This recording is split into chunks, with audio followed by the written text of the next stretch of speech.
Brain-hacking internet monopolies menace public health, democracy, writes Roger McNamee.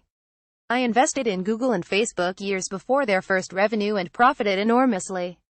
I was an early advisor to Facebook's team, but I am terrified by the damage being done by these internet monopolies.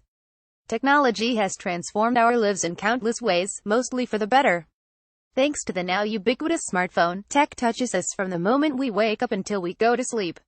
While the convenience of smartphones has many benefits, the unintended consequences of well-intentioned product choices have become a menace to public health and to democracy. Facebook and Google get their revenue from advertising, the effectiveness of which depends on gaining and maintaining consumer attention.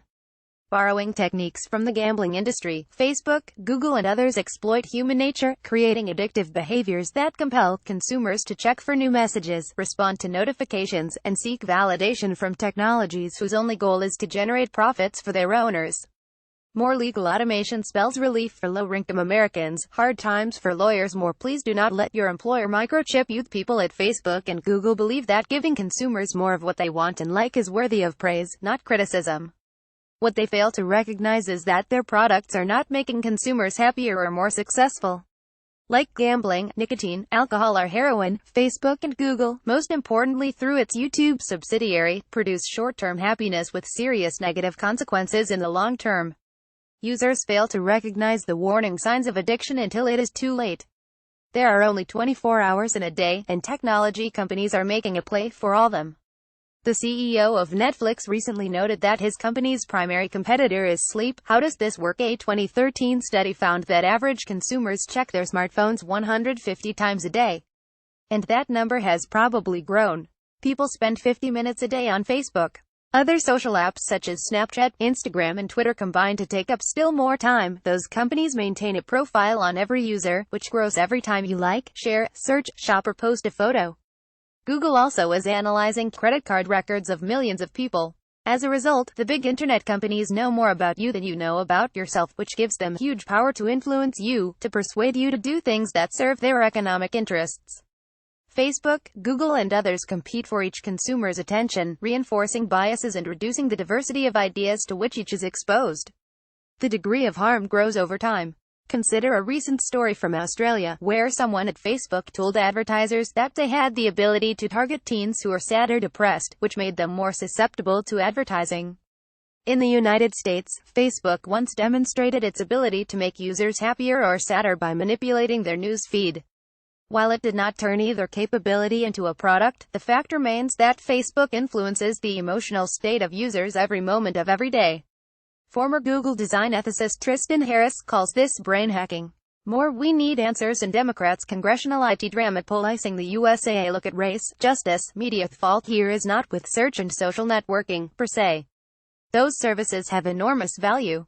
The fault lies with advertising business models that drive companies to maximize attention at all costs, leading to ever more aggressive brain hacking. The Facebook application has 2 billion active users around the world. Google's YouTube has 1.5 billion. These numbers are comparable to Christianity and Islam, respectively, giving Facebook and Google influence greater than most first world countries. They are too big and too global to be held accountable. Other attention-based apps, including Instagram, WhatsApp, WeChat, Snapchat and Twitter, also have user bases between 100 million and 1.3 billion. Not all their users have had their brains hacked, but all are on that path. And there are no watchdogs. Anyone who wants to pay for access to addicted users can work with Facebook and YouTube. Lots of bad people have done it. One firm was caught using Facebook tools to spy on law-abiding citizens. A federal agency confronted Facebook about the use of its tools by financial firms to discriminate based on race in the housing market. America's intelligence agencies have concluded that Russia interfered in our election and that Facebook was a key platform for spreading misinformation. For the price of a few fighter aircraft, Russia won an information war against us.